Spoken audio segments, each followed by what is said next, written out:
hari ini, yaitu hidup dalam ucapan syukur.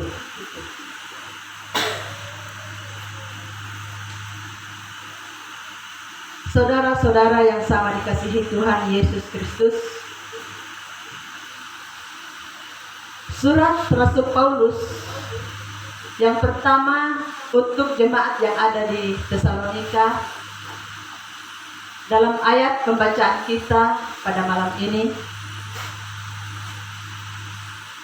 di sini dikatakan,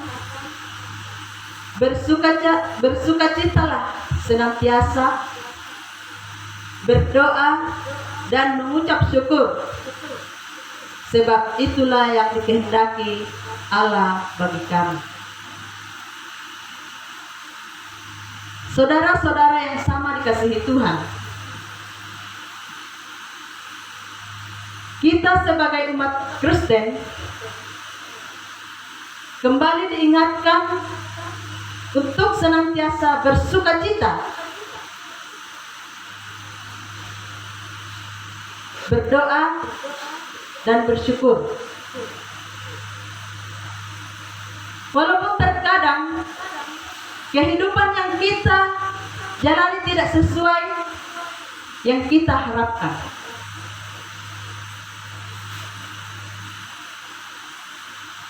Tuhan mau agar kita tetap bersukacita, tetap semangat. Itu yang pertama. Dan yang kedua, jangan pernah kita bosan untuk selalu berkomunikasi dengan Tuhan. Tentunya lewat doa dengan penuh keyakinan dan pengharapan. Yang ketiga, kita diajak untuk selalu bersyukur di dalam menghadapi keadaan hidup kita. Bukan cuma memberi persembahan lewat pundi-pundi yang ada di hadapan kita,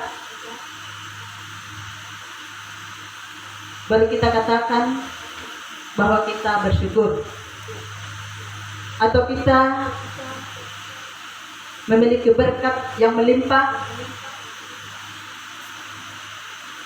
baru kita bersyukur. Memiliki pekerjaan yang bagus, baru ada kata bersyukur, kata terima kasih. Tetapi ketika hidup susah, seringkali kita menyalahkan diri kita, bahkan membawa nama-nama Tuhan. Oh Tuhan, kenapa hidup saya seperti ini? Hidup ini tidak adil Tuhan. Kenapa dia kerja di perkantoran, sementara saya keliling-keliling jual koran, padahal sama-sama sarjana, sama-sama lulusan S1. Kenapa harus seperti ini Tuhan?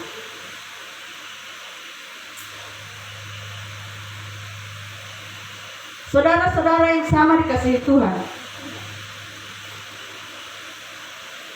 mengucap syukur adalah suatu keputusan dan pilihan di dalam menjalani kehidupan ini. Melalui surat Rasul Paulus, kita diingatkan, diajak sebagai umat Kristen untuk selalu bersyukur dan bersukacita dalam segala keadaan. Apapun bentuk keadaan hidup kita, karena hidup kita tidak selamanya akan berjalan mulus.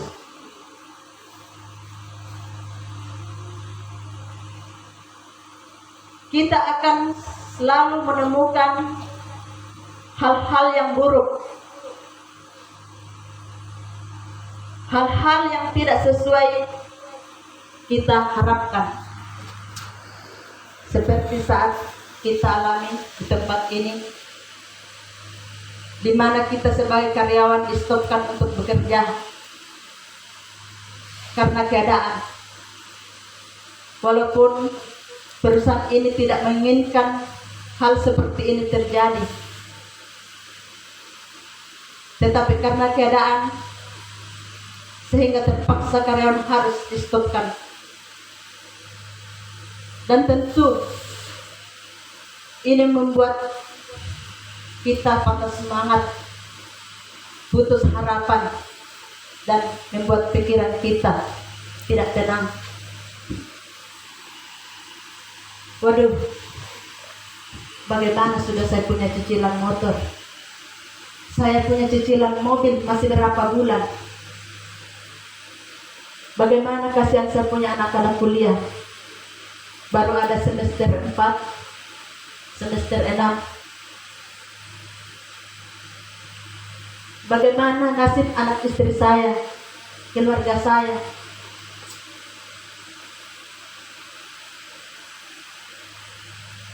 Padahal saya rencana membuka usaha, saya punya dana belum cukup, keadaan sudah seperti ini. Padahal Desember saya mau rencana menikah, tidak jadi sudah kalau begini keadaan.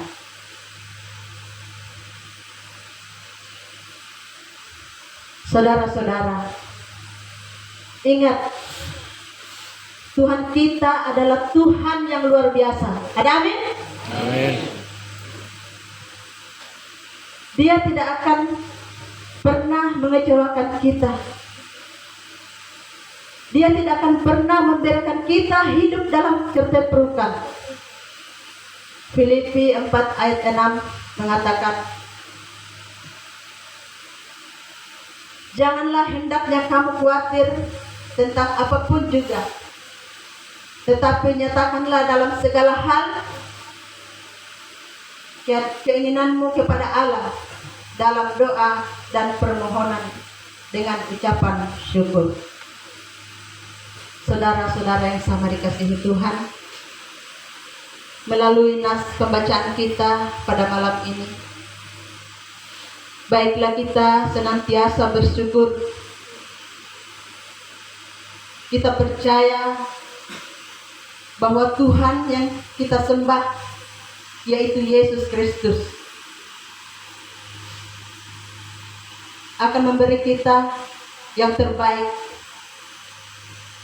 asalkan kita senantiasa taat dan bertekun di dalam doa dengan sungguh-sungguh. Amin. Kebenaran firman Tuhan kita syukuri. Firman